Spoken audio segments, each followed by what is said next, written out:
Hey, how you doing? It's been a while since I logged in here to We Are Sovereign on YouTube, so I wanted to do just that and bring you up to date on something that just happened right now. So I'm going to attempt to do that without rocking back and forth too much. I got a funny comment from somebody. Oh, by the way, thanks for all the comments and people, you know, subscribing to the channel and sending me private emails and rating it highly. It's very nice of you and means a lot. Anyway, one of the comments was like, hey, like your information, but please stop rocking back and forth. I'm sure it wasn't a conscious thing, but I'll try. Okay. I have been kind of getting angrier and angrier with the whole speed camera, red light camera issue.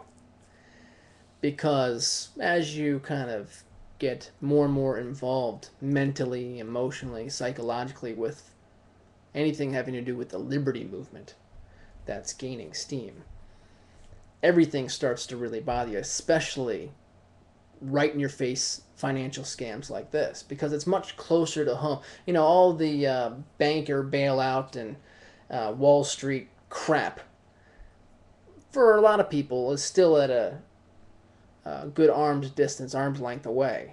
I mean, sure, plenty of people have lost a lot of money and their retirement accounts are near zero, but the whole getting a ticket in the mail saying you have to pay without ever getting it hand delivered or talking to a cop or being, proven guilty after being assumed innocent is, it's just like, F you. And it's getting crazy. And not just in my area, but everywhere, but particularly in my area, and I'm no fan of it at all. So I have a friend who's gotten a lot of these tickets in the mail, and I asked to look at them because I wanted to see what's what. And, the name, of course, is in all capital letters because anything having to do with this type of governance is always going to appeal to your artificial fiction, your artificial person, excuse me. And it did, and there were a couple of things, and there was a phone number on it, and the address where you are to remit the unjust payment. And I noticed that it was a P.O. box. So I called up the phone number, which was the automated, I had it written down here, safe speed traffic camera thing, whatever.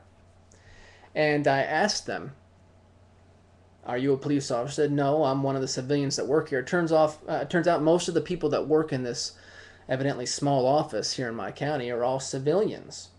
And I kept asking them for the address, and they would only give me the P.O. box address to send payment or another address to walk in and give payments to, but they would not give me their specific address of where they're located. And they said, sir, I'm not going to debate it with you. I'm not going to argue with you. I just can't tell you. It's the policy here. And I said, well, can you point out where that policy is in writing that says you as a public servant or a public servant's office don't have to disclose where you're located other than where I can go pay you? So eventually it escalated to, okay, I can only let you speak to my supervisor as far as I can do it. I said, okay.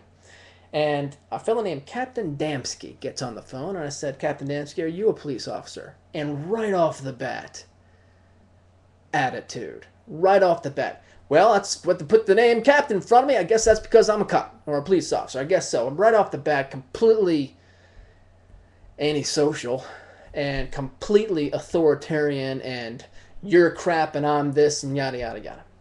And I ask him what the address is, and he tells me he's not going to tell me. And I ask if he can put that in writing or show me where the specific statute or ordinance or bylaw is that says he doesn't have to tell me this kind of thing. And boy, does he get agitated. I mean, just super condescending, raising his voice, talking over me. And it gets to the point very quickly where, I mean, he's not answering my question. He won't answer it.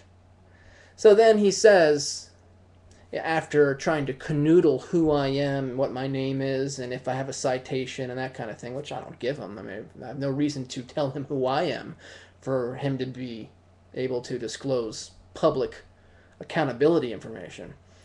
And he said, I'm going to if you call here one more time and ask questions, I'm going to trace your phone number. I'm going to come arrest you and put you and take you to jail for harassment, and you can explain all this to the judge.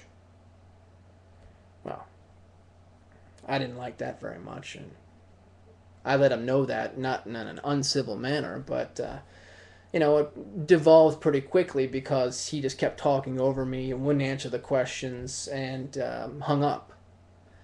So I let it stew a couple minutes. I wasn't too happy with it. Then I typed his name into Google, Captain Damsky. He came up the first or second thing. Actually, he came up the first and the second thing. Both YouTube videos.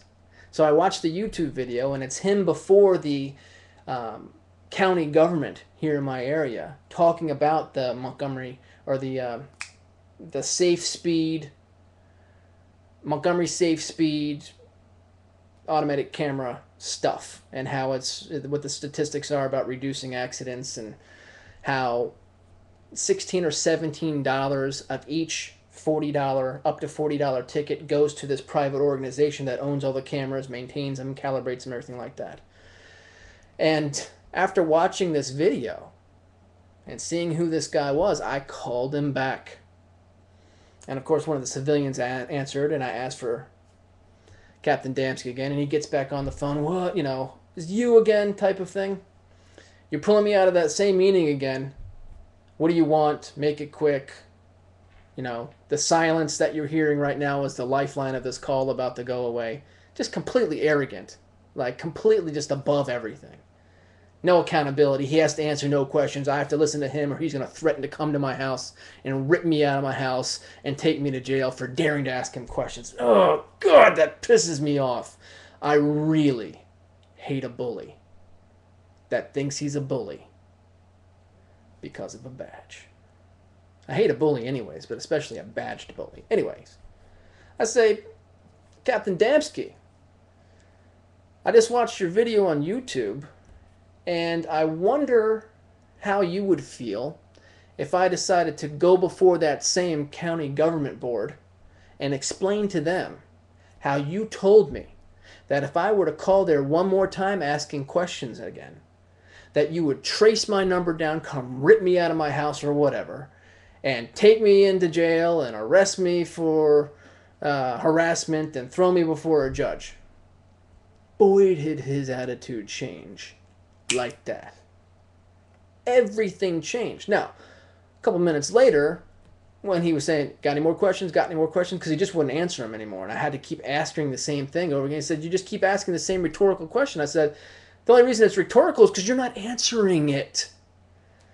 So a couple minutes later, I said, if I only have one question left, it would be, why did your attitude only change once you found out that I had seen you on this YouTube video going before the county government, and that I might be inclined to go before that same county government and let me know how I was treated by you?